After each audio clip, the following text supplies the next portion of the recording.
Somebody said the closer you get to the microphone, the farther you get from the truth. Think it through.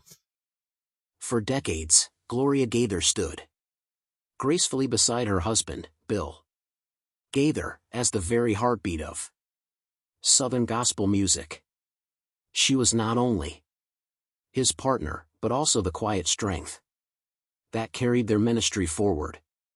Yet, now, with a trembling voice and visible emotion, Gloria seems to be offering a farewell not just to the stage, but perhaps to all of us who have walked this journey with her. The question that lingers is what truly happened behind the scenes that led to such a deeply personal and poignant goodbye, and why are fans across the globe bracing themselves for what may become the most heart-wrenching chapter in her extraordinary story. Gloria has always been far more than a core or background figure. She has long been the poetic soul behind many of the Gaither classics that shaped the history of Christian music. With over 700 songs to her name, her lyrical wisdom and steadfast faith have touched believers across multiple generations. But now at 82 years old, Gloria has delivered a heartfelt message that signals a major turning point in her life's calling. In a recent video shared by the Gaither Music Group, appeared deeply moved. Her voice, though soft, remained steady as she spoke directly to her loyal audience. "There comes a time," she said, her voice quivering, "when you feel a gentle tug on your heart, a sense that God is leading you into a quieter season."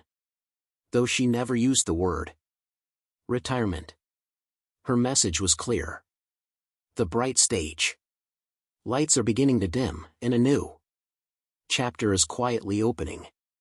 This new season will be one filled with writing, reflection, and cherished time with her family before she became the matriarch of modern gospel music. Gloria was simply Gloria Sickle.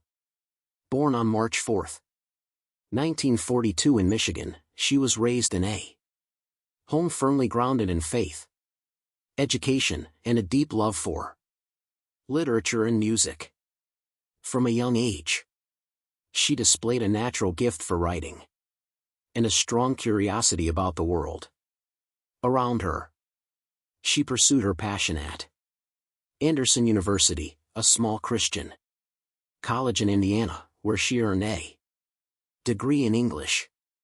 It was during these years that she began shaping the spiritual foundation that would later guide her songwriting at Anderson. Gloria met Bill Gaither, a young and energetic music teacher with a burning passion for gospel music. What started as a collegial friendship soon blossomed into both a romantic and creative partnership, one that would eventually reshape the landscape of Christian music. The couple married in 1962 and embarked on a journey together that would span more than 6 decades. In the early years of their marriage, Gloria continued teaching high school English, while Bill pursued his growing career in music. But it wasn't long before her own lyrical gifts began to shine. While Bill composed melodies, Gloria wrote the words, lyrics that were honest, poetic, and deeply theological. Her words became the emotional heartbeat of their songs, turning their music into something far greater than performance. It became ministry. One of Gloria's most iconic contributions was the hymn, "Because He Lives." It was written during a season of great uncertainty. The Gaithers were expecting their third child during the late 1960s. A turbulent era marked by war protests, social upheaval, and a cultural drift away from traditional faith. Bill was exhausted from relentless touring, and Gloria was overwhelmed with anxiety about bringing a child into such a troubled world. Yet in the midst of that storm, Gloria found clarity. While praying, she felt an indescribable peace wash over her. And from that moment came the lyrics to one of the most beloved hymns of the 20th century. Because he lives was not born from calm, but from chaos. It came from fear rather than certainty. And perhaps that is why the hymn resonated so powerfully. It wasn't just a song. It was a lifeline.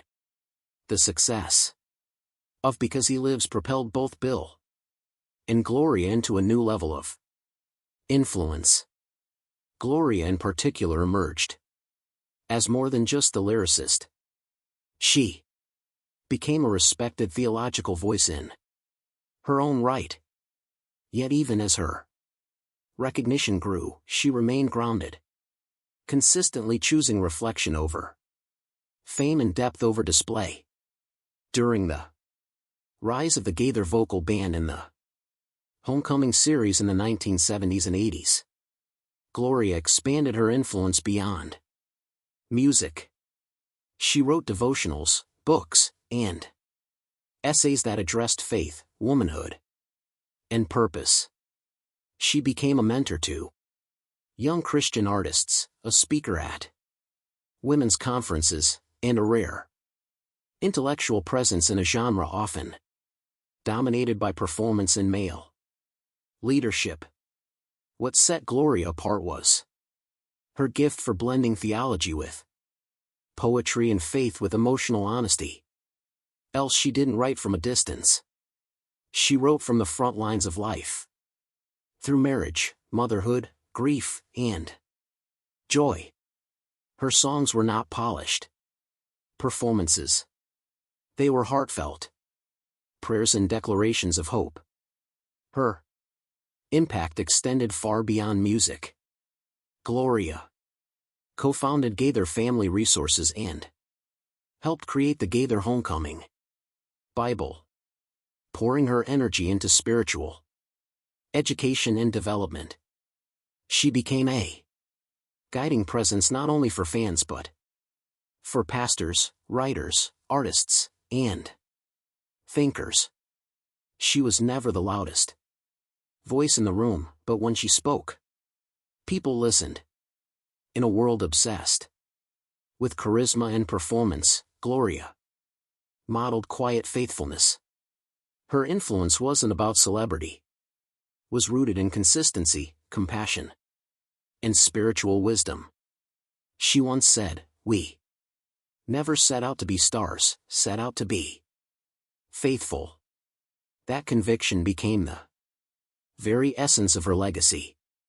Behind every song Gloria ever wrote was a home filled with warmth, faith, and intentional parenting. She and Bill raised 3 children, Suzanne, Amy, and Benjamin, uniquely shaped by their mothers' nurturing spirit and guidance. Suzanne worked closely with her parents in the Gaither business and co-wrote songs with Gloria.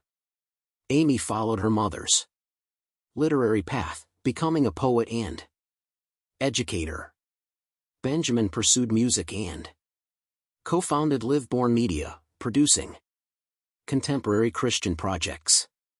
Each child has described Gloria not only as a mother but also as a mentor, remembering her late-night writing sessions, her spiritual lessons woven into daily life, her steady presence amid the chaos of ministry.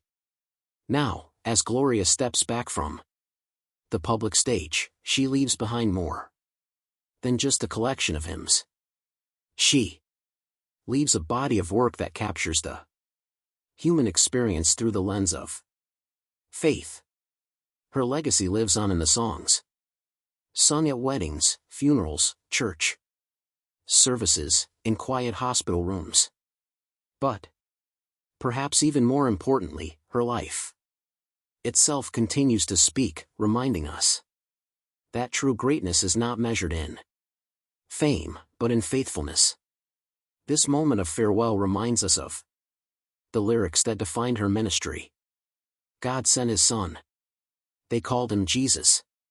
He came to love, heal, and forgive. For Gloria, these words are not just lyrics. They are the very heartbeat of her life.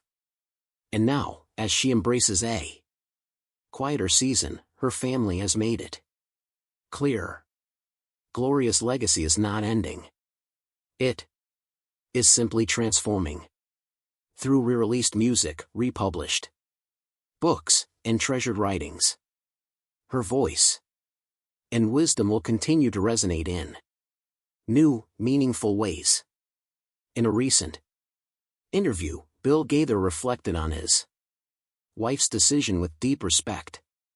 For over 6 decades, he said, Gloria has poured her heart into the church, our family, and the world through her words. Now it's time she rests, truly rests. Time to hold the grandkids, walk through the garden, and simply listen instead of always being the one speaking. She's earned that.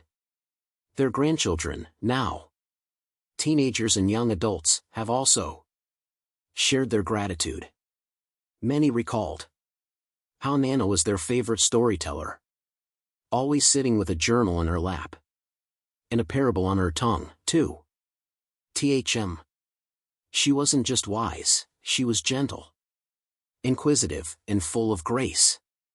Gloria's farewell, delivered in a quiet video with only a few tender words, has sparked an overwhelming wave of emotion across the world. Social media lit up with tributes.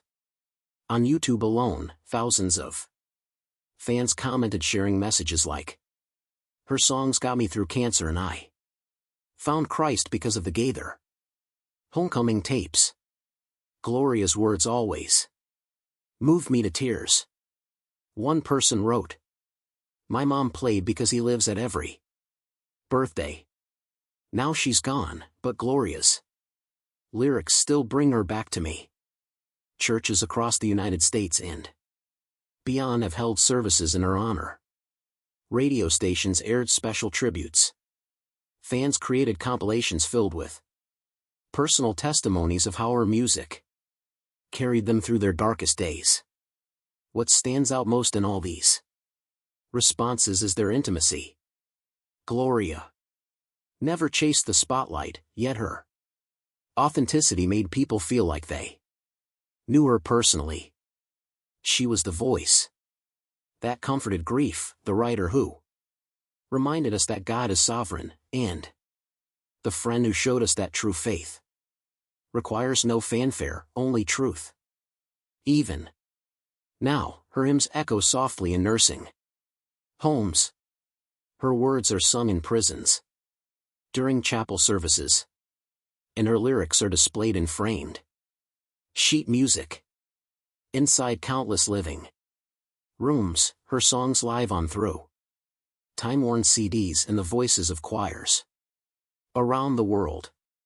And so as the world says goodbye not to Gloria's life, but to her public presence, a collective wave of gratitude rises. Gloria has not said this is the end.